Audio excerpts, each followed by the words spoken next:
Ah, c'est ça. Alors, 1, 2, 3. Écoutez, bonjour à tous. Donc, je me présente, je suis Jean-François Collin.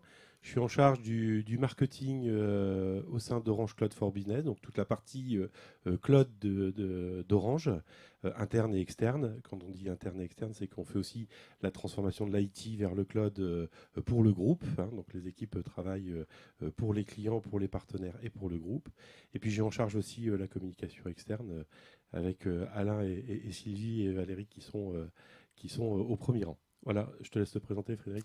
Bah, écoutez, bonjour à tous. Moi aussi, je suis ravi de vous accueillir. Donc, je suis Frédéric, je suis cofondateur de plateforme.sh et on est très heureux de venir vous présenter le produit qu'on a construit ensemble avec Orange Platform Business aujourd'hui. Alors, je voulais démarrer avec un peu d'histoire parce que moi, je suis arrivé un peu en retard, comme j'allais dire, mais un peu plus en retard. Alors, je voulais te poser une petite question, Frédéric, qui c'est pas prévu. Alors, mais rappelle-nous un petit peu l'histoire. Pourquoi vous aviez choisi Claude Watt à l'époque. Tu peux nous en dire deux, trois petits mots? Oui, bien sûr. Mais en fait, le sujet, il est assez simple, hein. On a développé un PaaS, Platform as a Service, qui s'appelle plateforme.sh, qui a beaucoup de succès dès aujourd'hui. Et ce qu'on constate très vite sur le marché lorsqu'on vend du cloud, c'est que la question de la localisation des données est importante, que la question de la législation est importante, que la question de la protection des données est importante. Et aujourd'hui, tout le monde n'a pas forcément envie de confier tout ça à un Américain. Et notre approche a été effectivement de démarrer sur une plateforme américaine, ce qui est très bien, ça a plein de vertus, mais ça a aussi des limitations. Et on a souhaité pouvoir combler cette limitation le plus vite possible. Et en fait, les discussions avec CloudWatt, qui était déjà c'était un secret polichinelle, hein, destiné à entrer dans le groupe Orange, ont été extrêmement rapides, simples, efficaces. Il y a eu une espèce de fit évident tout de suite. Donc, entre le moment où on a décidé qu'on y allait et puis le moment où on est dans cette salle, il s'est passé peut-être 4 mois, ce qui est vraiment rapide, hein.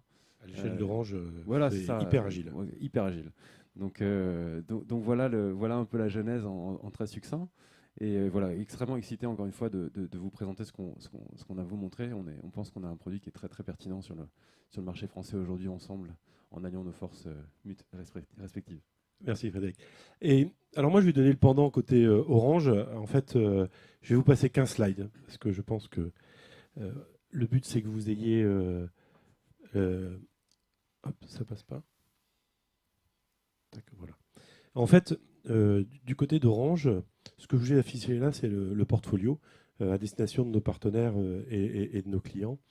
On a construit nos infrastructures. L'arrivée de CloudWatt dans notre giron permettait de renforcer cette position de cloud souverain développé en open source et nous permettait aussi d'attaquer, ou en tout cas de travailler avec des entreprises et des partenaires qui développaient dans le monde de l'open source. On avait, je vais être très honnête avec vous, on se devait de monter en valeur. Et on avait une vraie problématique, c'est que le monde du cloud et le monde de l'Internet ou du e-commerce, c'est très adapté, enfin en tout cas le cloud est très adapté pour le monde du e-commerce. Et on avait un trou dans la raquette, c'est-à-dire qu'on avait l'infrastructure, mais on n'avait pas la partie plateforme, hein, le PaaS, lié au monde du e-commerce. Et donc c'est pour ça que ça s'est fait très rapidement. Donc nous, on avait un trou dans la raquette. On avait beaucoup de nos clients et de nos partenaires qui nous demandaient de construire une offre et de l'intégrer, hein, et de s'assurer que et à la fois la partie infrastructure et la partie plateforme as a service étaient bien compatibles. Et donc il fallait qu'on aille très vite. Et c'est pour ça qu'on s'est rencontrés donc tardivement de mon côté, mais des discussions étaient en amont et qu'on a signé ce partenariat. Sur lequel on a véritablement les deux entreprises mis au pot pour s'assurer du succès. Et je pense que tu parleras du produit et tu feras une démo. Je pense que c'est véritablement ce qu'il faut pour les entreprises qui développent dans le monde du web, avec cette partie souveraine que l'on apporte avec 2 data centers en France. C'est peut-être un scoop, en tout cas Normandie et Île-de-France sur le sujet.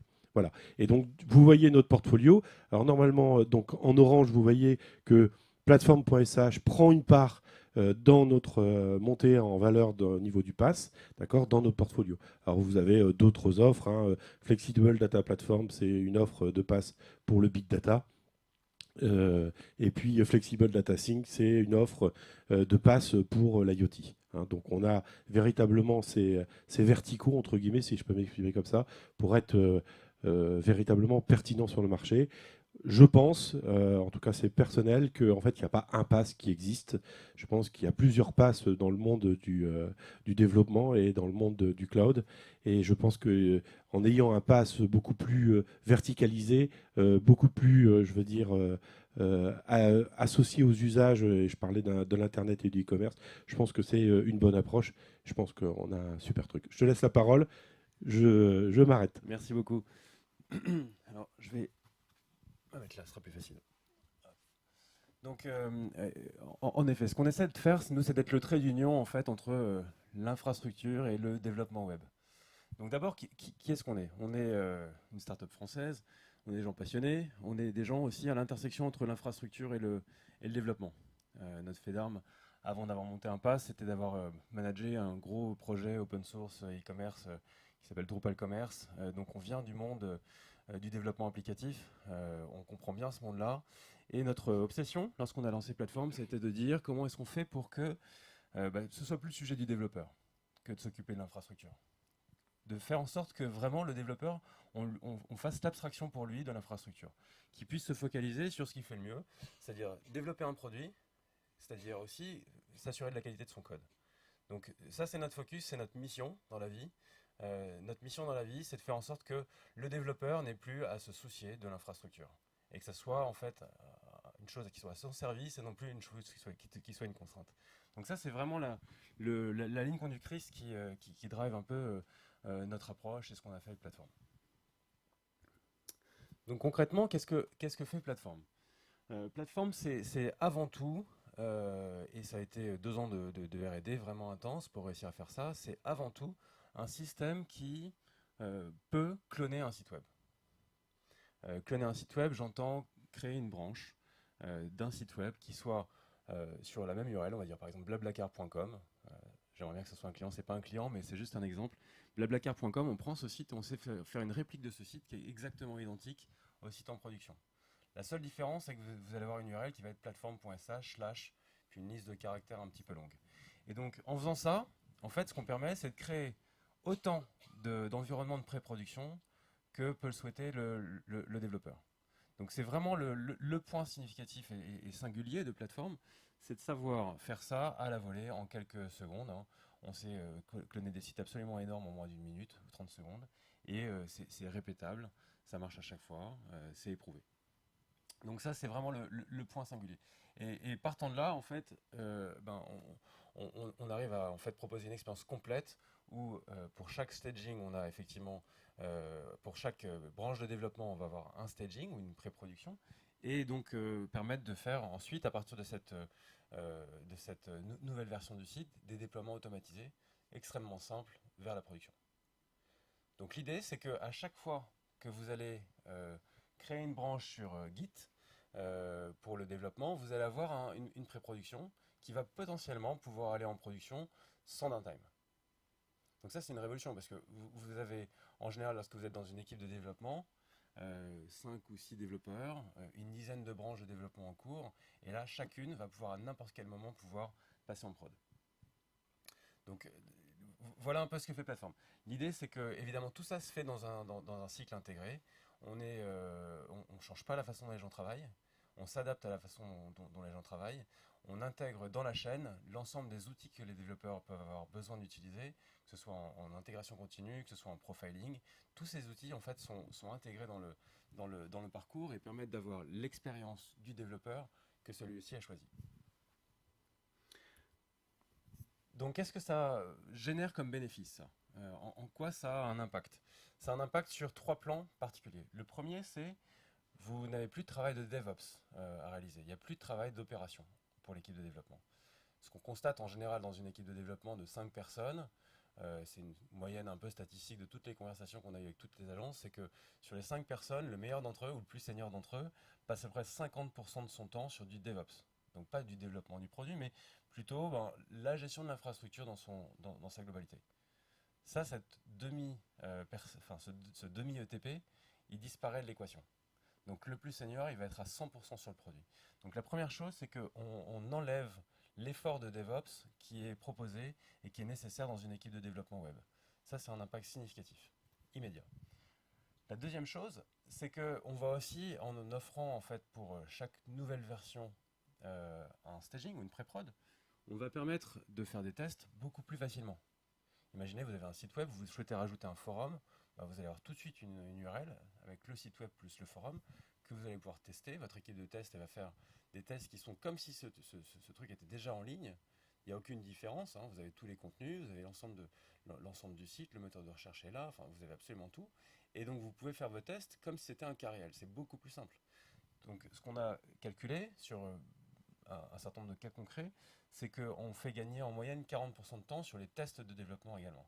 Donc sur la qualité, sur la qualité en général du produit, le produit sort en production beaucoup plus fini.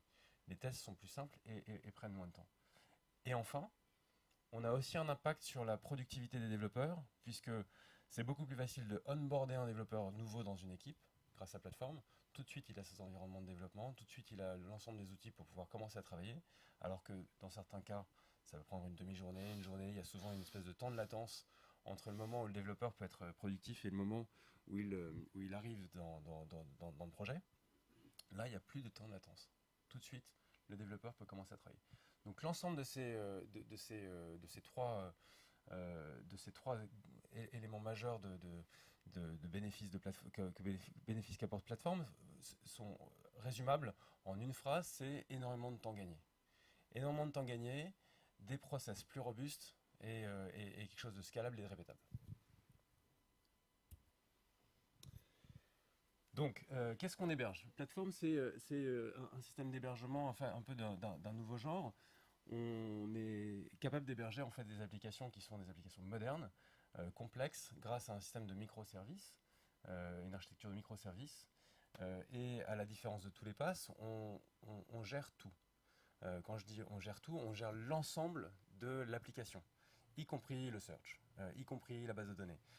Beaucoup de passes concurrents vont proposer en fait de gérer simplement le code et vous allez devoir as a service rajouter d'autres éléments qui va vous faire finalement une espèce d'ensemble un peu disparate. Là, on gère tout, ce qui permet d'assurer que quand on va cloner, on va tout cloner. Donc vous allez avoir exactement votre site web et pas quelque chose qui s'en rapproche. Donc ça, c'est une différence assez majeure. Et évidemment, c'est encore une fois tout à fait intégré puisque on rend automatisable par des outils tiers tous les aspects de la plateforme. Par ailleurs, on ne fait pas de concessions sur la qualité de service. Une de nos missions dans la vie, c'est de faire en sorte que les sites soient up tout le temps, soient tout le temps accessibles en ligne. Et c'est vraiment fondamentalement au cœur de notre ADN aussi, faire en sorte que les sites soient en ligne. Et donc notre engagement sur les niveaux de service sont au niveau entreprise. La dimension cloud souverain que Orange apporte à ce partenariat est fondamentale. Pour nous, c'était vraiment un trou dans la raquette qu'on est ravis de combler aujourd'hui. Et pour le reste, on garde exactement le même engagement, c'est-à-dire de la disponibilité, 4 chiffres, hein, 99,99% de disponibilité, la gestion de l'infrastructure entière, et puis évidemment toutes les garanties de sécurité, de scalabilité qui sont également proposées et qui sont au cœur de notre offre. Alors si je fais parler rapidement un de nos clients, qui est le retailer Risk, qui est une grande marque en Angleterre. Pour donner un ordre d'idée de la taille, lors de Black Friday cette année, ils ont fait à peu près 5000 transactions dans une journée. Donc c'est une taille assez importante pour l'e-commerce déjà. Ce que nous disait Peter Ward, qui est le responsable e-commerce là-bas, d'abord il nous a dit, quand j'ai vu le prix, j'ai pensé que c'était too good to be true. Donc 60% de réduction sur son prix d'hébergement par rapport à l'hébergement de prémisse. Donc en plus d'apporter tous les bénéfices que je vous donnais juste avant, on est en général très compétitif. Donc c'est un point assez intéressant, je crois. Le deuxième élément, c'est que, et Peter nous expliquait ça dans une conversation un peu plus longue, il nous disait en fait, quand j'ai commencé à utiliser plateforme, du jour au lendemain, mes processus de développement sont devenus hackables, complètement répétables, et j'ai fait plus de progrès en un jour que je n'ai fait de progrès en 3 ans à essayer de changer les workflows et faire en sorte que mes équipes progressent. Et pourquoi il dit ça? Parce que plateforme structure la façon dont vous allez travailler.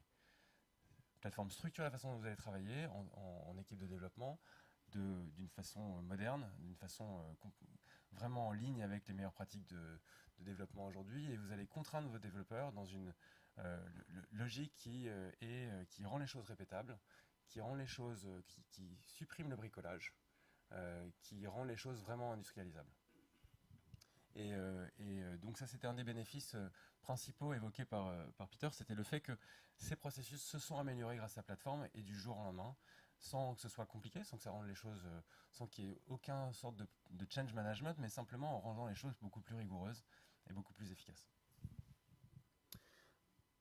Donc l'offre a été lancée il y a 18 mois. Aujourd'hui, on annonce le fait qu'elle est maintenant disponible sur un cloud souverain. C'est déjà un vrai succès commercial, et pas que en France, mais à l'international. Quelques exemples de clients qui nous ont fait confiance. On a aujourd'hui des gros sites. Un site comme Perfectly Posh, par exemple, peut faire jusqu'à 40 000 transactions dans la journée. Donc c'est, pour vous donner un ordre d'idée, c'est 2 fois Price Minister en France. Donc c'est des gros sites marchands là dont on parle. El Universo est un des principaux médias sud-américains, donc avec des dizaines de millions de visites par jour. Donc on parle de sites de vraiment grande importance, grande échelle, qui sont déjà hébergés sur plateforme et qui bénéficient des 99,99% d'uptime.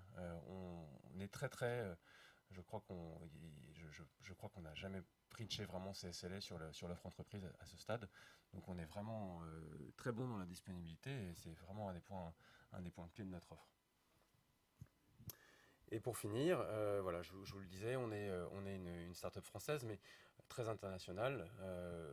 Je crois qu'aujourd'hui, 20% de nos effectifs et un petit peu moins de notre chiffre d'affaires est fait en France. Donc on a effectivement aussi des opérations avec notamment un focus sur l'Angleterre, l'Allemagne pour l'Europe et les États-Unis en termes de présence et de focus marché. Voilà, donc ça c'était simplement la petite introduction sur ce que fait Plateforme. Maintenant, ce que je vous propose, c'est de rentrer un petit peu plus dans le concret, une fois qu'on a parlé des bénéfices, et de voir un petit peu le produit en action. Et Guillaume va nous faire une petite démonstration de ce que fait le produit et sa réalité. Et je vous engage au passage, et je vais regarder un petit peu s'il y a des questions, mais à ce que ça soit interactif. Une démo, ça n'est intéressant que si ça répond à des questions que vous pouvez vous poser. Donc je vous encourage à interrompre Guillaume si vous le souhaitez à n'importe quel moment de la démonstration. Merci Frédéric. Donc je vais tout d'abord me présenter très rapidement. Guillaume Magneux, je m'occupe de toute la partie avant-vente technique chez Plateforme et de tout l'accompagnement à la mise en place de nouveaux projets, aussi bien au sein des agences qu'avec leurs clients finaux ou directement nous aussi avec nos propres clients. Le but en effet, comme l'a présenté Frédéric, c'est de vous faire une démonstration qui soit un petit peu plus conviviale. Le but c'est pas de vous passer une vidéo, c'est vraiment d'essayer de faire un test complet directement de la plateforme. Ça va nous prendre environ 5 à 6 minutes si la connexion internet ne me pose pas de soucis. Et je vous invite à vraiment m'interrompre et poser vos questions au fur et à mesure. Le principe de cette démonstration, ça va être tout simplement de prendre un projet de base qu'on peut voir ici, donc qui est un Drupal Commerce, installé de base avec un thème de base, sur lequel on va venir rajouter 2 fonctionnalités, un slideshow et un nouveau thème. À la manière vraiment où 2 développeurs le feraient de manière séparée, et ensuite, en tant que gestion du produit global, je vais venir valider ces modifications, les merger et les passer en production. Donc là, je ne sais pas si on voit forcément très bien à l'écran, surtout qu'en plus, c'est coupé sur le haut. Mais donc ici, j'ai vraiment ce qu'on peut considérer comme mon site de production. Là, c'est une URL plateforme, mais il faut imaginer avec votre nom de domaine. C'est ce que nous, on appelle la master, c'est vraiment ce qui est en production et ce qui bénéficie de toutes nos garanties de service, d'uptime et de performance. Tac. Ce qu'il faut bien comprendre avec l'outil plateforme, c'est que comme Frédéric l'a présenté, en fait, on vient se poser comme une surcouche de Git. Donc j'imagine que en tant qu'agence, vous êtes 99% à utiliser Git sur vos projets. Peut-être encore un peu de SVN qui traîne sur les anciens. Mais on vient en tant que surcouche, c'est-à-dire que toutes les actions que je vais vous présenter ici durant la démo, on peut les réaliser de 3 manières distinctes, soit via l'interface web, donc pour des gens qui seraient un peu moins techniques ou qui découvrent l'outil, le projet. On peut le faire en ligne de commande via l'outil plateforme, qui est un outil en ligne de commande en PHP qui va permettre d'orchestrer et d'actionner tous les différents mécanismes qu'on peut proposer. Et le dernier, c'est directement via Git, tout simplement, soit Git en ligne de commande, ou comme ici, je l'ai avec un client GUI sur Stream. Donc pour l'instant, et pour gagner un peu de temps, j'ai déjà créé un nouvel environnement sur mon projet. Donc j'ai ma branche master, j'ai créé un environnement new theme, donc qui est lui déployé à l'identique avec une URL séparée. Donc là encore, ce que Frédéric expliquait tout à l'heure et qui est très très important sur notre produit, c'est que tout fonctionne sur la base de containers qu'on vient cloner et répliquer sur les différentes instances. Le gros avantage de ça, c'est que quand vous allez créer un environnement, comme ici pour le nouveau thème, vous allez venir dupliquer toutes les données de production, que ce soit les données du moteur de recherche, de la base de données, évidemment le code, tous les médias uploadés, et vous allez avoir un nouvel environnement identique. Et ça, c'est très important, parce que j'imagine que, comme vous, j'ai passé des années sur des projets aussi bien chez le client en agence. Le client ne comprend pas pourquoi on a du lorem ipsum, pourquoi on a un petit chat à la place de sa photo produit. Tout ce genre de choses, avec plateforme, on vient directement reprendre le contenu de production. Donc vous testez vraiment sur des données réelles, et ça c'est fondamental. Si après vous avez des features, des migrations et des jeux de données test, libre à vous de les charger. Mais de base, on prend vraiment l'ensemble des données de production. Et ce processus, comme on va pouvoir le voir, hop. Donc là je vais passer en ligne de commande pour que ce soit plus simple, mais j'aurais pu le faire via l'interface. Je vais créer un nouvel environnement. Je vais reprendre mes notes pour gagner un petit peu de temps. Tac. Je vais créer un nouvel environnement pour préparer mon slideshow. Tac. Là, j'ai de la chance avec la connexion Internet. Et donc, ce que vient faire l'applicatif plateforme, il vient vraiment recréer toute une infrastructure globale, peu importe le nombre de services que vous avez. Donc, typiquement, ici, sur mon projet Drupal Commerce, j'ai mon container PHP qui fait tourner mon applicatif, j'ai mon container MySQL qui fait tourner ma base de données, j'ai du Redis pour la gestion de cache, et j'ai du Solar pour le moteur de recherche. Donc on va venir vraiment dupliquer ces 4 containers, les mettre sur des nouvelles instances de développement évidemment qui n'impactent pas les performances de la production, et on va lancer l'ensemble de l'applicatif. En attendant que ça se termine, je vais commencer, donc là pour l'instant, j'ai mon nouveau thème. Voilà.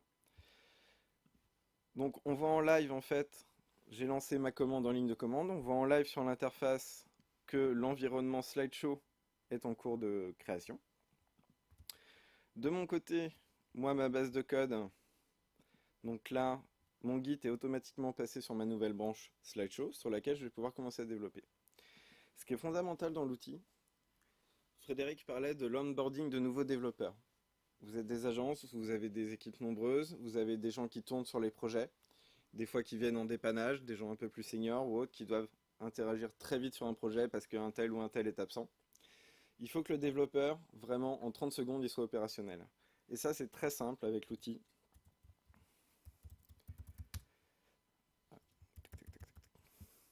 Typiquement ici, on voit la liste de tous les projets qu'on m'a partagés, auxquels j'ai accès. Et en une commande, je vais pouvoir récupérer l'ensemble du dépôt. Fini l'autorisation sur GitHub, Bitbucket de la bonne clé SSH de la bonne personne qui l'a perdu et qui ne comprend pas pourquoi il n'arrive pas à cloner parce qu'il n'a pas l'autorisation. C'est vraiment à base d'un login et d'un mot de passe. Vous allez pouvoir vous connecter, récupérer l'ensemble des projets et récupérer l'ensemble sur votre machine. Ah, ok.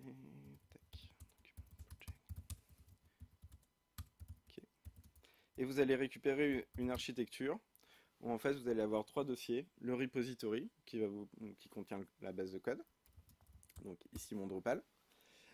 Et vous allez avoir également la possibilité de simuler en local un build complet de l'applicatif avec l'ensemble des containers si vous voulez aussi tester, vous, directement sur votre propre machine, sans forcément déployer sur nos instances. Ça, c'est fondamental puisque ça va permettre à un nouveau développeur d'être opérationnel en vraiment 5 minutes. Plateforme, on a essayé de le penser très simple, le plus simple possible.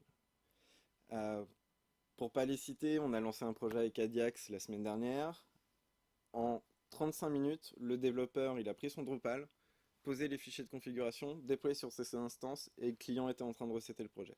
35 minutes. C'est quand même radicalement différent de « excusez-moi, j'ai besoin de créer une VM. Ok, attendez, je vais voir si le sysadmin peut lancer quelque chose. Zut, il me manque tel service, la version de MySQL c'est pas la bonne, etc. etc. » Et ça, c'est vraiment un gain de temps vraiment énorme sur l'ensemble des projets. Pendant que je meublais un petit peu la création de l'environnement, nous avons donc notre nouvel environnement qui s'appelle Slideshow, avec sa propre URL, ici. Et cet environnement est directement disponible et testable par le client. Évidemment, sur les environnements, on peut aussi les protéger par le guide mot de passe si vous voulez pas que le grand public puisse accéder à des fonctionnalités qui sont encore en cours de dev. Ce qui est très important également, j'ai parlé d'onboarding de nouveaux développeurs, vous allez aussi pouvoir limiter les droits d'accès par environnement à des développeurs. C'est-à-dire que si jamais vous voulez lancer un nouveau sprint avec 3-4 fonctionnalités, pour une raison quelconque de planning, de charge, vous souhaitez sortir le développement du slideshow à une autre société, un sous-traitant ou un développeur freelance qui est chez lui, vous allez pouvoir lui donner les droits d'accès à cet environnement. Lui n'a pas besoin d'accéder au reste, au repo Git, etc. Il clone l'environnement, il bosse dessus, il pousse sur son environnement. Il ne peut pas toucher à ce que vos autres développeurs font, évidemment. Et vous venez resetter, émerger via l'interface dès qu'il a terminé son travail. Donc je suis sur ma branche Slideshow. Tac. Sur ma branche Slideshow, évidemment, je vais venir rajouter une fonctionnalité de Slideshow sur la homepage. Donc là, je modifie mon fichier de manière complètement classique. Oups. Pardon. Je vais venir ajouter mon fichier modifié. Très bien. Je commit avec up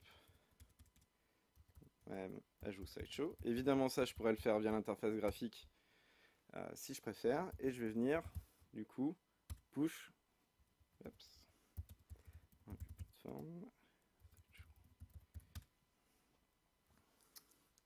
Je vais venir pusher cette nouvelle version de code. Donc, ce qui est très important également avec Platform, c'est qu'on essaye de pousser les best practices au niveau de nos clients et nos utilisateurs. Quand j'entends best practice, il faut qu'on arrête tous de committer l'ensemble des fichiers vendor, de tous les fichiers de build complets, que ce soit une interface AngularJS ou autre.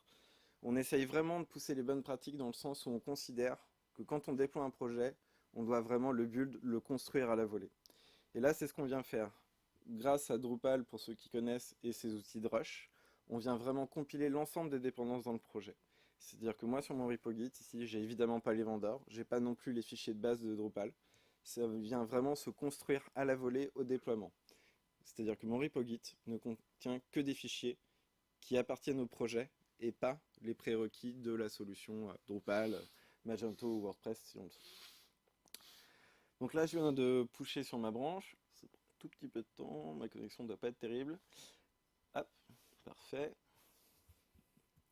Et là, c'est le moment évidemment où on croise les doigts. Très bien. J'ai dû rater quelque chose. C'est génial. Tac, tac, tac, tac.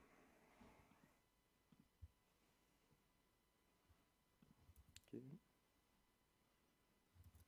J'ai pas de cache. C'est toujours l'effet démo, hein, évidemment. Frédéric, tu veux pas meubler un tout petit peu?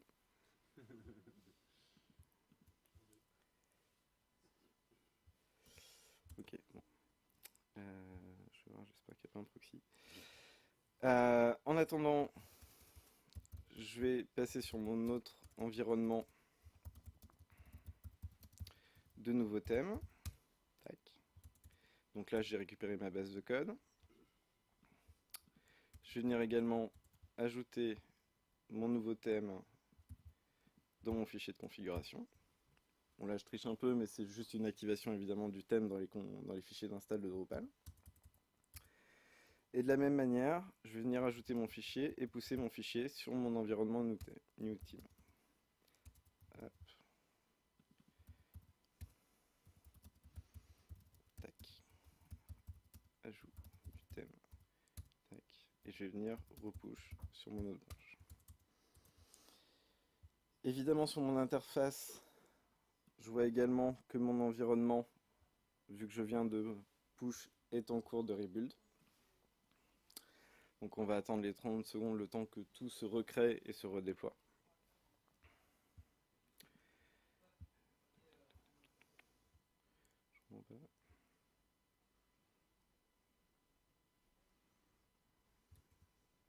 Maintenant, tac.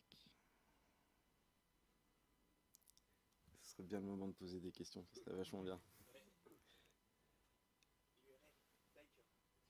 Ouais.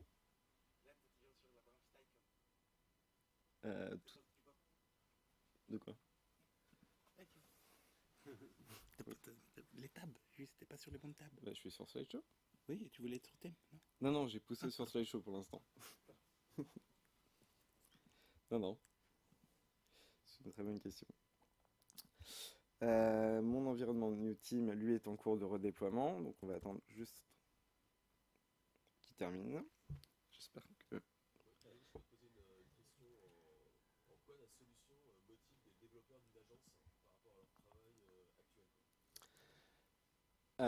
Tout simplement, la solution va permettre vraiment de mettre de côté, comme le disait Frédéric, toutes les tâches très répétitives de création d'environnement, de VM, etc. Après tout ce côté très DevOps, sysadmin, et vraiment qu'ils puissent se concentrer uniquement sur ce qu'ils ont à faire, c'est vraiment les fonctionnalités pures et dures. Ouais.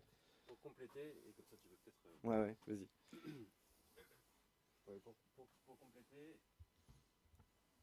Pour compléter et pour avoir moi-même été à la direction d'une agence pendant 3 ans avant l'aventure Commerce Guys, un des sujets clés, c'est aussi l'ensemble de l'overhead qui consiste à avoir des serveurs chez soi, d'avoir quelqu'un qui manage tous vos environnements de développement. Tout ça, en fait, c'est des coûts qui sont cachés, qui sont en fait des freins dans le projet. Et donc, lorsqu'on enlève à la fois les coûts cachés et qu'on accélère la productivité de ces développeurs, bah, tout d'un coup, on retrouve réellement des leviers sur la rentabilité de l'agence, sur la productivité des équipes et même sur le bonheur au bureau, parce que sincèrement, il y a une vraie dimension de plaisir et de confort de travail lorsque vous avez un outil comme ça entre les mains, parce que les choses sont simples. Les choses sont simples, elles marchent, elles sont répétables facilement. Et donc, il y a vraiment une dimension d'amélioration du day-to-day qui est à prendre en compte dans l'expérience plateforme. Au-delà de ça, est-ce que est-ce qu'il y a des gens qui ont vécu les problèmes dont on a parlé là, qu'on a essayé de décrire? Est-ce que ça vous parle? Est-ce qu'il y a quelqu'un qui a une question, qui veut témoigner de ça?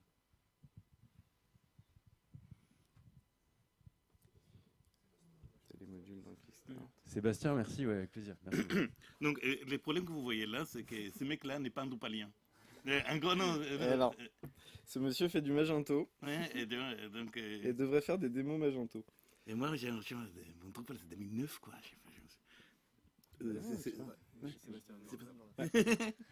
Bonjour, donc moi je suis Sébastien Lissarac, j'ai une agence spécialisée Drupal, on se connaît depuis longtemps et je suis passé à plateforme il y a 1 an et demi avec deux gros sites au début pour lesquels en fait j'avais des boîtes qui avaient leur propre DSI et qui nous imposaient leur process et les projets étaient assez ambitieux et au bout d'un moment on s'est rendu compte juste qu'on n'y arrivait pas avec les process des DSI. Et c'est vrai que plateforme, ça nous a vraiment changé la vie, déjà pour mes devs.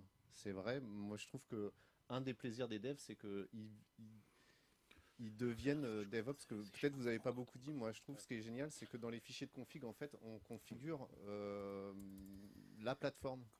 On a évidemment notre appli Drupal, mais on a aussi l'espace disque qu'on veut, le Solar qu'on veut, le Redis, toute la config. Et donc on embarque tout. Et quand on déploie, quand on déploie en fait un peu comme si on déployait un serveur. Et donc non seulement c'est répétable au niveau du code, mais c'est répétable au niveau de l'infra. Donc quand vous testez en pré-prod, vous avez pu votre Solar qui est configuré d'une manière sur votre serveur de pré-prod et d'une autre manière en prod. Et quand vous basculez en prod, bah, vous avez un bug que vous n'aviez pas prévu tout simplement parce qu'elles ne sont jamais vraiment synchronisées vos deux plateformes. Là, elles le sont. Et vous mettez ça dans la main de vos devs. Un dev qui se rend compte qu'il a besoin de plus de disques parce qu'il est en train de développer un truc, il va pas perdre 3 jours parce que il doit appeler machin, qu'il doit augmenter la place de disque, qu'il doit répliquer ça partout. Non, il va éditer un fichier de Git, il va pousser dans sa branche. Là, la taille de disque augmente et il vérifie que tout va bien et ça remonte en prod juste avec des merges de Git et en se redéployant. Ça, c'est une chose. C'était pour répondre à la question, le plaisir des devs. Et...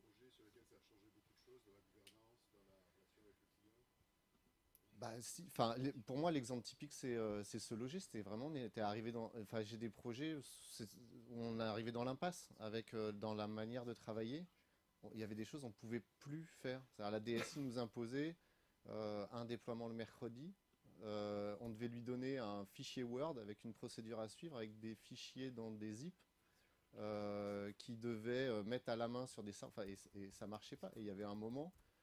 Tout simplement, on mettait le projet en danger parce qu'à chaque déploiement, on devait serrer les fesses et s'il y avait un problème, on avait la main sur rien et c'était l'enfer. Et là, d'un coup, tout est redevenu de notre responsabilité. Eux, ils se sont complètement déchargés de tout l'aspect DSI en fait. Donc, ils étaient hyper contents à la DSI. Au début, c'était un peu tendu, puis c'est devenu un plaisir. Et puis toute la scalabilité, tous les aspects de dev, ouais, maintenant ça se fait.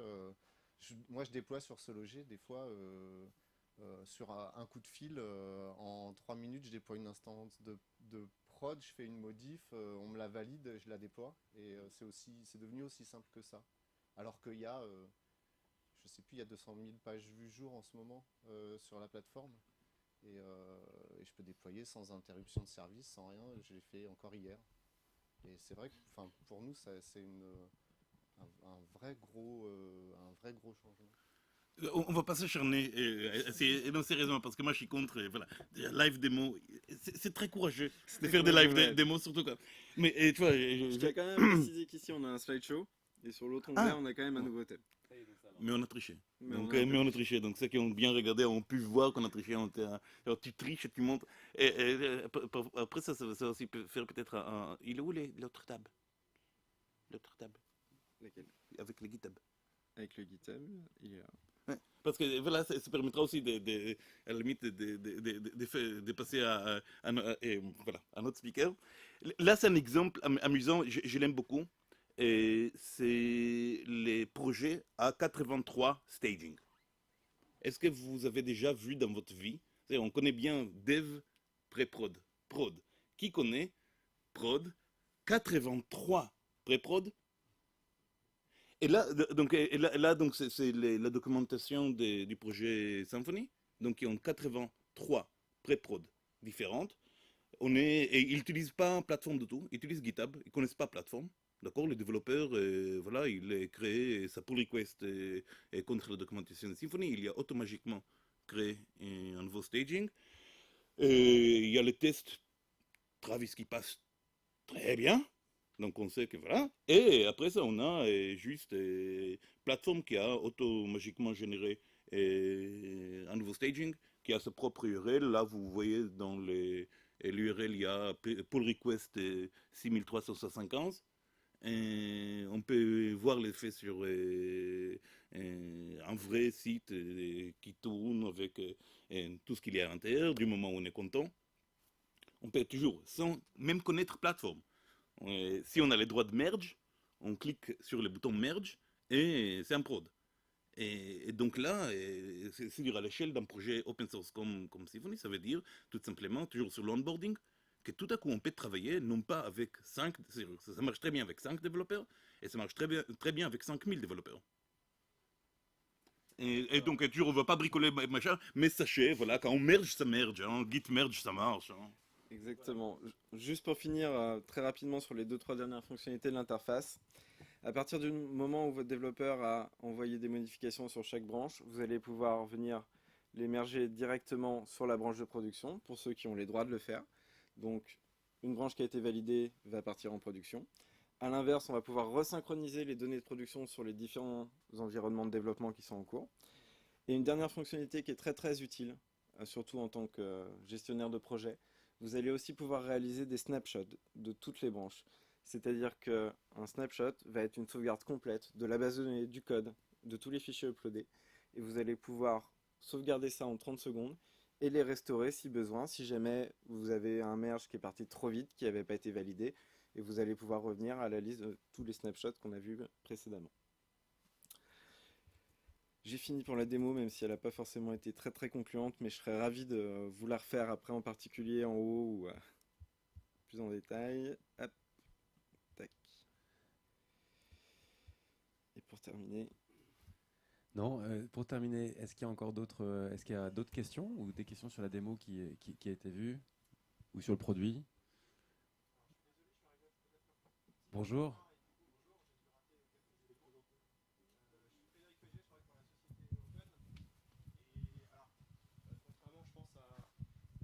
Merci. Contrairement à peut-être la plupart d'entre vous, moi je travaille côté infrastructure et côté production et pas côté agence ou développement. Alors ce que j'ai entendu sur les derniers moments m'a un peu rassuré. Quand j'entendais tout à l'heure, on disait c'était quelqu'un d'entité de développement qui peut mettre en production comme ça sur un simple clic. J'ai de très vieux, très mauvais souvenirs qui me reviennent en tête. Du coup, de ce que j'entends dans l'interface, on a la possibilité d'avoir des populations différentes pour passer en production, enfin faire le merge sur la production, de manière à ce que... Voilà, ok. Et quand vous dites qu'on clone l'environnement et qu'on fait des conteneurs, c'est quelle techno de conteneur? on utilise LXC pour la technologie de conteneur. Okay. Et en effet, suivant les droits que vous avez donnés sur chaque branche et sur la branche master, donc on a les droits juste de lecture, de contributeur et justement d'administrateur qui va pouvoir merger sur cette branche master. Okay. En effet, quelqu'un qui n'a pas forcément les mains dans le code peut très bien avoir les droits pour merger une nouvelle fonctionnalité sur le site de production, comme un project manager en agence par exemple. Ok, très bien. Voilà, il n'a pas besoin d'avoir une copie locale du code, de faire le merge lui-même. En fait, ma question elle était plus en termes de responsabilité. Historiquement, c'était bien les entités d'infra et de prod qui ont la responsabilité, qui sont engagées, qui sont auditées presque sur la disponibilité de l'application. Et du coup, c'est eux qui doivent garder, ou en tout cas tant qu'on reste dans ce modèle-là, garder la main sur quand est-ce que je mets en prod et ce qui a été mis en prod. Tout à fait. Libre à vous après de donner justement les droits de merge sur la production uniquement à cette entité-là. D'accord. Et les développeurs et les gestionnaires de projet ou le marketing n'ont pas accès, peuvent juste uniquement tester, resetter les fonctionnalités, mais en aucun cas faire un merge en effet sur la production. Sachant qu'à l'inverse, ceux qui font les merges ne comprennent absolument rien Exactement. à ce qui est mis en production, parce que c'est pas leur métier non plus. Tout à fait. Merci beaucoup. Merci. Autre question? Madame? Oui, bonjour. Moi, j'avais une question, c'est-à-dire qu'on peut avoir en fait plusieurs sites en production. C'est-à-dire que ce soit le même pattern sur plusieurs sites, parce que vous avez des clients finaux. Et dans ce cas-là, donc on va étendre ces sites. Quand vous êtes en pré-prod, donc là, vous pouvez déployer à partir d'une pré-prod sur plusieurs sites. Alors, là, on a plusieurs typologies de clients. On a des clients qui, à partir d'une même base de code, gèrent plusieurs sites.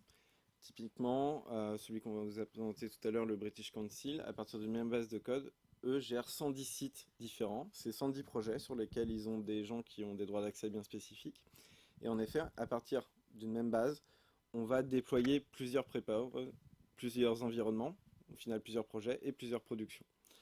On a d'autres clients qui, à l'inverse, ont préféré complètement isoler les différents éléments et vont pouvoir gérer les projets de manière complètement séparée avec leurs propres environnements de staging et de développement. Je ne sais pas si ça répond exactement à votre question, mais on n'impose rien sur la création des environnements. On gère ça en termes de projet. Un projet, c'est une base de code qui évolue avec différentes branches. Et un projet reste vraiment un site pour un client final. Non, absolument.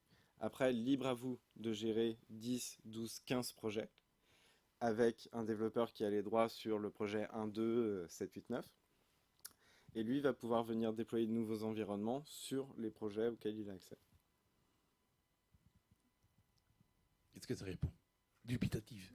Dubitatif, oui, en effet. Non, parce qu'en fait, si vous voulez, en soi, tous les sites sont identiques. Ce qui va changer, c'est simplement le contenu. Donc, voilà. Tout à fait, on tombe exactement dans... Donc là, c'est l'exemple de British Council. Donc Tout à c'est fait. une seule base de code et 120 aujourd'hui, bases de données différentes, chacun. Et toujours avec, et la chose assez intéressante, où certains des sites British Council sont là pour servir l'Amérique, et avec beaucoup de gens qui visitent, et certains pour la Nouvelle-Zélande, avec moins de gens qui visitent. Et donc, une des choses intéressantes, c'est que dans des architectures anciennes, il y a très longtemps, il aurait fallu créer une plateforme qui est capable donc qui est sizée pour le maximum de la charge américaine, et plus tous les autres, si jamais il y a une fête quelque part. Et là, en gros, on peut sizer chacun dans la taille qu'il faut bien, et après ça, élastiquement, et passer et voilà, un environnement dans lequel il y a 6 petits corps qui font tourner ça à quelques centaines de CPU. Et ça peut se faire en quelques minutes, et on a dit sans interruption. On va prendre une dernière question pour continuer le programme. Moi, j'ai une question sur la partie infrastructure. Est-ce que vous gérez des connexions VPN ou est-ce que vous faites du PRA par exemple? Comme j'ai entendu, vous avez 2 data centers maintenant. Est-ce que c'est quelque chose qui est prévu en fait, de faire des basculements automatiques si jamais il y a un data center qui tombe par exemple? Alors en fait, on a 2 types d'offres. On a une offre qui est en self-service disponible sur le site, sur laquelle on ne va pas pouvoir greffer de services comme du VPN. Il y a du VPN. Du VPC. Il y a du VPN. Ah, ben on en discutera avec Damien. Donc voilà, donc en gros, vous n'avez pas accès par l'interface à ça, mais il y a une méthode API secrète et cachée. Voilà. Et voilà, il faut éviter les VPN. C'est une horreur, il n'y a aucune raison de faire du VPN. Mais on supporte donc, en gros, on a un client VPN. Donc et on va discuter très longtemps là-dessus avec vos gens d'infra, quoi. On va discuter, voilà, IKEV2, machin, précisément les paramètres et tout. 6 mois plus tard, il y aura le VPN. Mais le VPN y est, c'est-à-dire nous, on a le client VPN qui est intégré et ça marche très très bien. Et la plateforme est construite, et donc actuellement, dans l'offre cloud, on n'est pas encore en multi-data center. La seconde dans laquelle on sera voilà, l'un de vous aura les besoins et des machins, on va discuter ensemble. Et il faut avoir les besoins, hein, parce que les data centers sont déjà très disponibles tout seuls. Si vous avez vraiment besoin de multi-data center, la plateforme est construite pour fonctionner en gros en triple redondance sur 3 data centers différents. 2, c'est très bien aussi. Et il faudra que vous ayez le besoin. Ce qui est sûr, c'est que Ça marche. même si on ne parle pas forcément de data center, en tout cas, on a des zones de disponibilité différentes sur les 3 réplications, sur les 3 redondances des machines qu'on a sur les comptes entreprises. Donc on utilise là les fonctionnalités anti-affinité de CloudWatt. Donc en gros, on vous assure que chaque élément de votre infra est déployé 3 fois. C'est-à-dire qu'il n'y a jamais un de quoi que ce soit, et c'est jamais dans la même zone, voilà, avec sur les mêmes racks, sur les mêmes choses. Donc il faudra que, voilà, et d'habitude, voilà, quelque chose d'autre est cassé sur Internet mondial, et vous avez d'autres problèmes si c'est vraiment, si Paris n'a plus de courant, si tout Paris n'a plus de courant, probablement en tout cas, voilà, il y a d'autres choses qui sont cassées, quoi. Ouais. Ok. Et donc, on reprendra d'autres questions après, hein, après la fin de l'intervention, mais je vais rester en ligne avec le timing qu'on s'était défini pour ne pas vous retenir trop longtemps. Et donc, je voudrais d'abord remercier Sébastien de son petit témoignage et accueillir un deuxième témoin. Je remercie aussi d'être là, qui est Fabien, que vraisemblablement tout le monde connaît, mais que je vais quand même présenter très rapidement. Donc, Fabien est le fondateur de Symfony, du framework Symfony, qui est le plus gros framework PHP dans le monde. Il nous fait l'amitié et la sympathie de se joindre à nous ce matin. Et voilà, et bon, ok. Et le témoignage de Fabien, je lui ai demandé s'il pouvait en fait nous parler de son expérience récemment. Il a repris la main sur une des agences qu'il a fondées, et notamment en leadership technique. Et il m'expliquait qu'une des premières choses qu'il a faites, c'était d'installer plateforme pour ses équipes, ce que je trouvais très sympathique. Et je lui ai demandé s'il peut venir nous en parler. Donc écoute, je te laisse le micro. Merci. Je vais quand même présenter 2 minutes. Donc Fabien Potentier, j'ai créé une agence web il y a 18 ans maintenant. Donc parmi les plus vieilles agences qui existent encore, probablement de façon indépendante en tout cas. Donc il y a 18 ans, ça s'appelait Sensio. Aujourd'hui, ça s'appelle Extreme Sensio. Extreme Sensio, c'est à peu près une centaine de personnes aujourd'hui. Donc on fait à peu près tous les métiers du digital pour plutôt des grands comptes aujourd'hui, tout type de clients et plutôt en France. Il y a 18 ans, quand j'ai créé l'agence, l'Internet était simple. C'était super simple. PHP, MySQL, Linux, enfin le fameux LAMP. Sauf qu'à l'époque, le P, c'était pas PHP, c'était Perl pour nous, mais ça revient au même. Je vois qu'il y en a qui ont vécu cette période-là. Et c'était super simple. Chacun sur sa machine avait son petit serveur MySQL, avait tout ce qu'il fallait. Et puis on déployait à l'époque en FTP. Je ne sais pas si vous vous rappelez. On parlait même pas de SVN, on parlait même pas de. On n'avait pas de CVS. Hein, moi, j'ai pas honte de le dire, hein, mais pendant 4, 5, 6 ans, on n'avait même pas d'équivalent de repos de code. Donc c'est très simple à déployer. Il n'y avait pas de DevOps, il n'y avait pas de sysadmin, il n'y avait pas de. Il y avait des sysadmins à l'époque en l'occurrence. Qui est-ce qui a parlé des. Il faut 6 mois pour déployer. C'était où qui a dit ça? On a connu ça effectivement dans les grands groupes, c'était un peu l'horreur. Et donc on faisait tout nous-mêmes, nos propres outils, nos propres références. Et d'ailleurs c'est comme ça que j'ai créé Symfony il y a 10 ans. C'était d'essayer de moderniser et en tout cas d'apporter un minimum de bonnes pratiques dans les développements web. La situation aujourd'hui elle est complètement différente. Le paysage est complètement différent. Il y a une complexité inhérente aujourd'hui au développement de sites web qui est beaucoup, beaucoup plus importante que ce qui était il y a 18 ans. Il y a 18 ans, il y a même 10 ans, j'étais encore capable de suivre à peu près tout ce qui se faisait sur Internet, que ce soit côté front, côté back. Aujourd'hui, se tenir au courant uniquement de ce qui se passe dans le monde PHP, uniquement sur le framework que j'ai créé qui s'appelle Symfony, j'y arrive pas.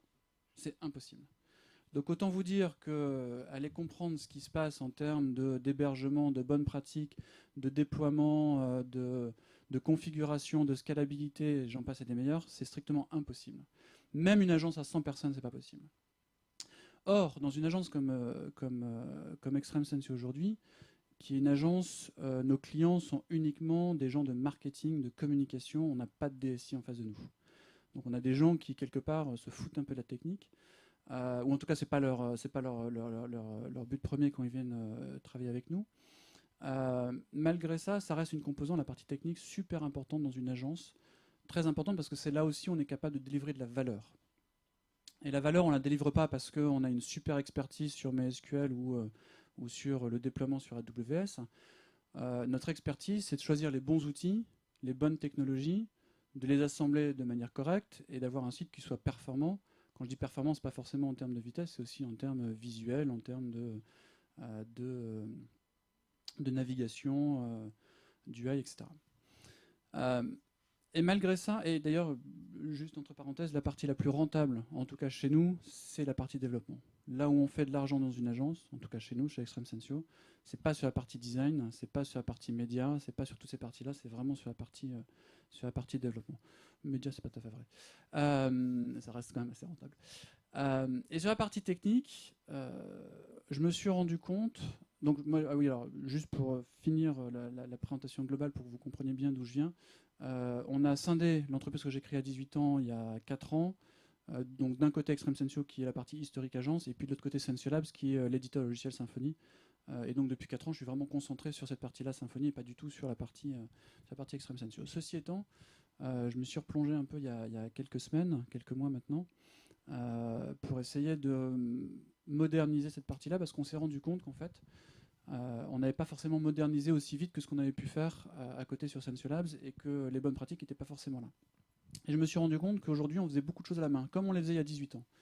Donc on a notre propre serveur Git, on a installé GitLab, on a notre propre système de ticketing, on a notre propre système de staging, qui a 15 ans. C'est pas mal quand même. Quelque chose qu'on a développé il y a 15 ans, il est toujours en ligne et il sert toujours les clients. C'est plutôt une prouesse, mais il est encore développé en Perl. Il est plus vraiment maintenu parce qu'il n'y a pas besoin, il n'y a pas de bug. Mais il y a plein de limitations. Et ça nous coûte très cher. Et c'est toi qui parlais des coûts cachés. Et c'est très très vrai. On a l'impression d'avoir une maîtrise parce qu'on a notre repo Git en interne, donc on a l'impression qu'on maîtrise les choses, on a l'impression que c'est plus sécurisé, on a l'impression que si jamais il y a un problème, on est capable d'intervenir plus vite. Et c'est très très faux au final. On a fait une migration, alors c'était encore pire, on était sur, bon peu importe, sur notre propre système Git à une époque, et il y a 6 mois, on a voulu basculer sur GitLab en disant que ce sera mieux, mais on veut le faire en interne. Ça nous coûtera moins cher que d'acheter sur GitHub ou d'acheter une prestation externe en SaaS. La réalité des faits, c'est que 6 mois après, on vient juste de mettre en ligne notre infra GitLab, et que si je regarde en coût direct, effectivement, c'est 0 GitLab, c'est open source. Mais en coût ressources humaines, c'est extrêmement important. On a passé des heures, des jours, des semaines à pouvoir déployer ça. Alors c'est super, hein, c'est pile poil ce dont on a besoin. Mais est-ce qu'on avait besoin d'un système aussi sophistiqué? Probablement pas. Donc en fait, ce que j'essaye de faire depuis quelques semaines chez Extreme Sensio, c'est d'essayer de standardiser au maximum. On n'a aucune valeur ajoutée aujourd'hui vis-à-vis de nos clients finaux à développer nous-mêmes toute l'infrastructure nécessaire au développement des sites pour nos clients. Et effectivement, la première chose que j'ai faite, la deuxième chose, c'est la première chose que j'ai faite, j'ai dit projet GitLab, on arrête, on bascule sur GitHub. Donc j'ai mis à la poubelle des mois de travail, mais du jour au lendemain, je me suis affranchi de plein de problèmes, et puis j'ai pris un abonnement qui doit me coûter royalement 50 € ou 100 € par mois sur GitHub, avec une ESLA qui est juste extraordinaire, et puis un nombre de services beaucoup plus important que ce que je peux avoir aujourd'hui sur GitLab, de façon complètement... enfin voilà, 100 € par mois pour une agence à notre taille, c'est zéro, c'est pas un débat. La deuxième décision que j'ai prise, c'est de basculer sur plateforme SH, pas parce que je connais Fred, parce que je suis persuadé que c'est une bonne solution, mais surtout parce que ça nous résout un certain nombre de problèmes. Aujourd'hui, l'équipe sur 100 personnes, il y a à peu près une quinzaine de développeurs.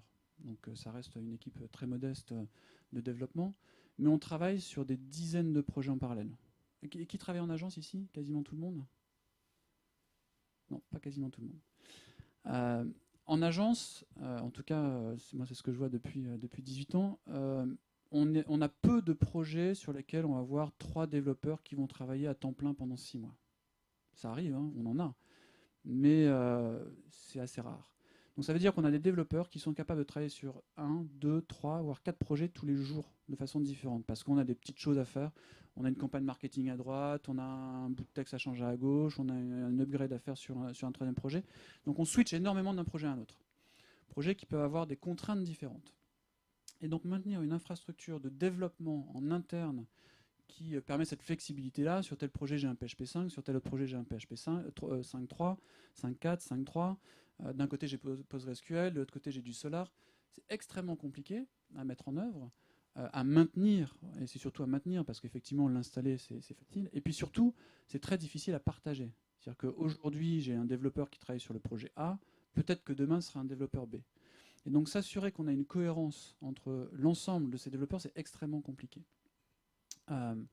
Et il y a déjà eu ce témoignage-là. Hein. On déploie un site web, ça marche, hein, vous avez tous vécu ça, mais ça marche sur ma machine. Ouais, mais la réalité c'est que ça ne marche pas en prod. Et que la machine de dev, on ne la met pas en prod. Et on peut passer énormément de temps à comprendre quelle est la différence entre l'environnement de dev et puis l'environnement de prod, ou de staging et de prod. C'est censé être les mêmes. Et sur le papier, c'est les mêmes. Ouais, sauf qu'en prod, on a upgradé parce qu'il y avait un trou de sécurité, donc c'est plus la même version de PHP. Ou on a mis à jour une version de MySQL parce qu'il y avait besoin de le faire. Et on a oublié de le faire en dev, on a oublié de le faire en staging. Et donc il y a des différences qui sont très subtiles. Ou ça peut être de la configuration. D'un côté, on est en UTF-8, de l'autre côté, on ne l'est pas.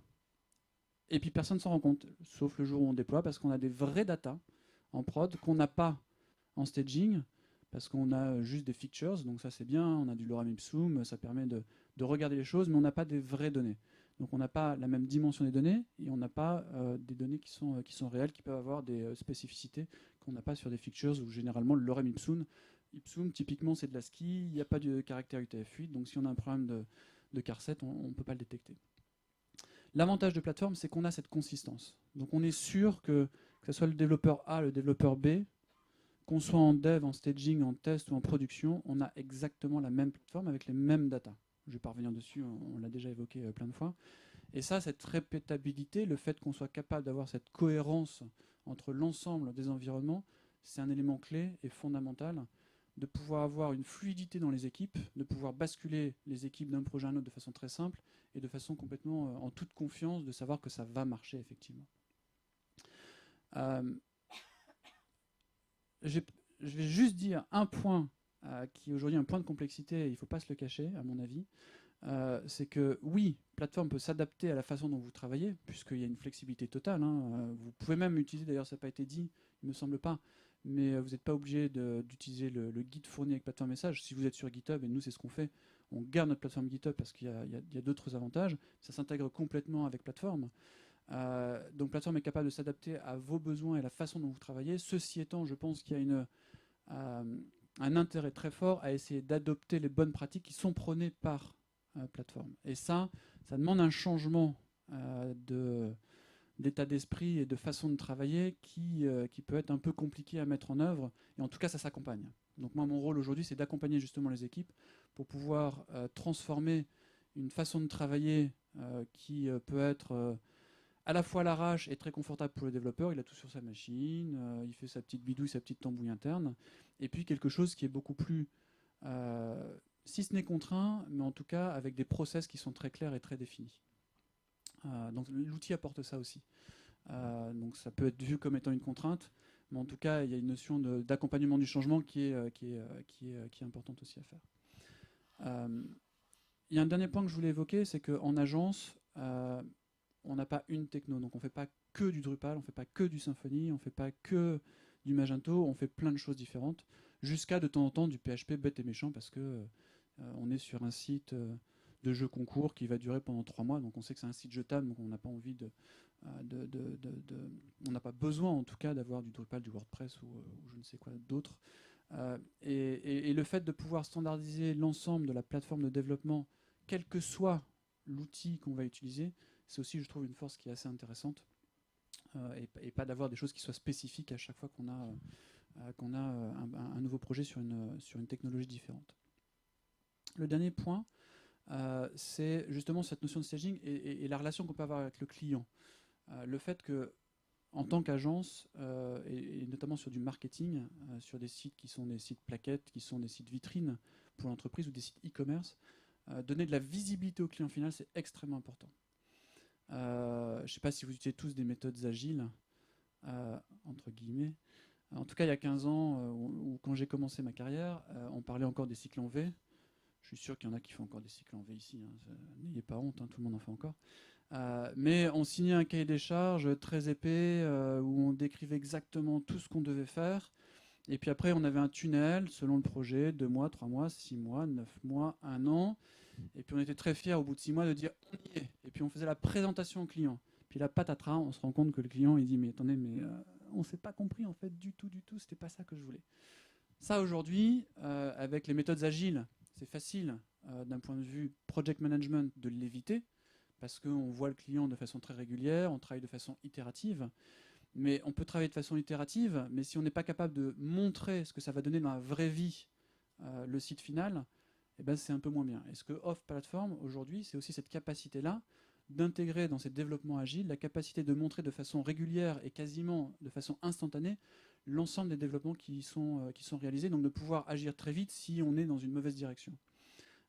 Depuis le départ où on a juste les PSD qu'on va monter en HTML non dynamique, jusqu'à l'intégration des diverses technologies qu'on peut utiliser, et puis la livraison finale. Donc le fait qu'il y ait un continuum complet depuis le début du projet jusqu'à la mise en ligne, ça permet aussi d'éviter des surprises un peu désagréables de choses qu'on aurait mal compris d'un côté ou de l'autre.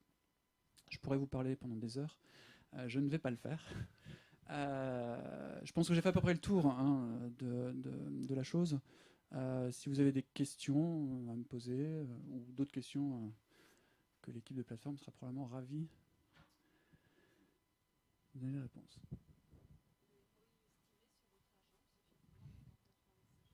Alors, pour être très honnête avec vous, je ne peux pas vous le donner aujourd'hui parce qu'on est en cours. Ça fait quelques semaines qu'on a fait la bascule. Le retour d'expérience que je peux vous donner pour l'instant, c'est les gens sont ravis d'avoir justement quelque chose qui soit très uniforme et de plus prendre la tête, de savoir ah ouais mais ton PHP c'est pas le même que le mien, et moi je travaille sur Windows et moi je suis sur Mac et moi je suis sur Linux. Voilà. Donc tout ça c'est gommé. Donc ça c'est le premier intérêt, qui a un ROI indirect. Moins de stress, c'est indirect mais c'est super important. Le deuxième retour d'expérience, c'est que là où je pensais pouvoir aller super vite, parce que je me suis dit c'est immédiat, la plateforme elle est là, on clique et ça marche normalement. La vraie vie est un tout petit peu différente, c'est-à-dire que dans une agence, on est sur des projets qui vont très très vite.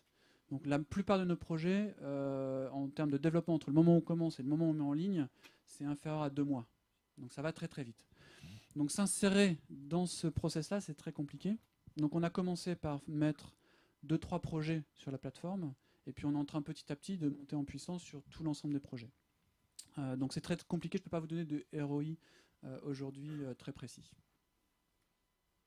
Mais en tout cas, le deuxième ROI où je suis sûr, c'est que je n'investirai plus dans un certain nombre de briques logicielles d'infrastructure sur lesquelles aujourd'hui on investit en interne.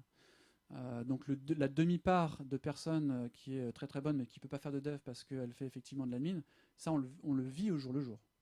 Et c'est quelque chose qu'on va au fur et à mesure pouvoir gommer.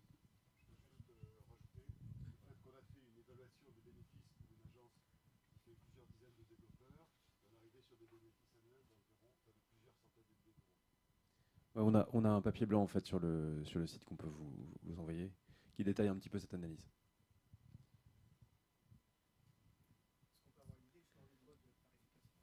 Oui, merci pour cette bonne question. Donc la question, c'est une idée du mode de tarification. En fait, on a deux plans. On a un plan qui... merci beaucoup, merci Fabien. On a un plan qui vise le processus de développement, et on a un prix qui est assez simple. Hein, c'est vraiment à l'usage, donc aux ressources dépensées, et par tête, par développeur. Donc on a un prix qui est à 10 € par développeur par mois, avec 3 environnements compris dans le prix. Donc ça veut dire que sur un projet web où vous avez 5-6 personnes, 5-6 développeurs qui travaillent en permanence et avant la production, ça va vous coûter entre 50 et 100 € par mois à peu près. Voilà. Donc c'est ce qu'il faut avoir en tête sur un projet un peu classique web pendant sa phase de développement.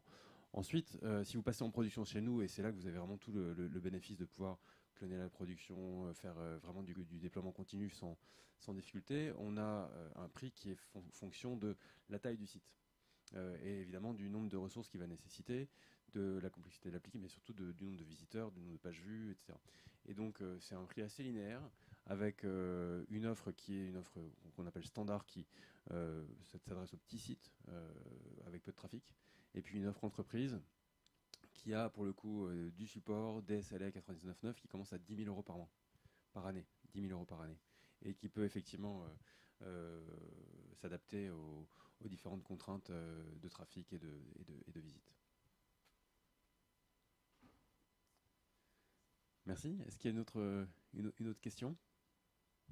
Non, juste par rapport au ROI, j'y pense maintenant parce que oui. On parle, mais au-delà du fait que j'ai plus de dev en interne, j'ai quand même quelque chose qu'on est en train de supprimer, c'est toutes ces machines en interne qu'on avait avec les machines virtuelles pour les développeurs. Et ça, c'est non négligeable, parce qu'on a donc ça, c'est des machines qu'on a chez nous, avec un sysadmin qui peut les gérer, qui peut les mettre à jour. Donc ça, c'est toute une partie qui va être complètement sécurisée. Complètement. Et rien de ça, de toute façon, le coût est bien supérieur au prix, parce que je sais pas, Oui, tout à fait. bien supérieur au prix. Chez F83, on était 50. On avait une personne à plein temps pour manager l'ensemble des environnements de développement, plus 1 500 € de coût de serveur par mois. Donc voilà, c'est juste pour illustrer un petit peu aussi avec des chiffres les gains qu'on peut représenter. Écoutez, merci beaucoup de votre présence. On termine pile à l'heure, donc merci aussi de m'aider à respecter le timing en n'ayant plus de questions. On est évidemment à votre disposition un petit peu plus haut. Là, on va retourner au café. Si vous voulez qu'on continue en discussion en one-on-one, on sera ravis de le faire. Et encore merci à tous de votre présence et de votre intérêt et de votre attention. À bientôt.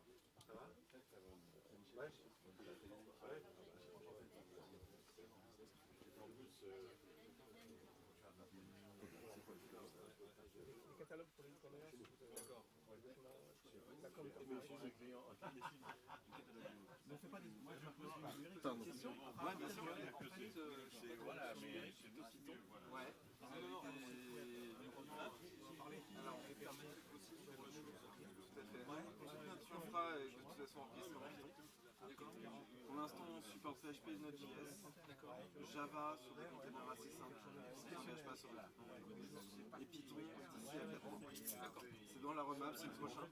Et, là, on est encore en train de supporter Python 2.6, 2.7 et 3. Chaque fois, forcément, on a des Python différentes. Je ne sais pas si c'est exactement.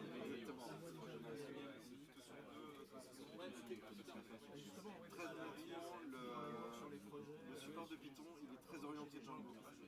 En gros, le but, c'est de supporter Django sur les dernières versions. Voilà. Et à partir de là, on verra si en effet on peut faire des applications sur d'autres besoins. Mais le besoin de base, c'est Django et Flask.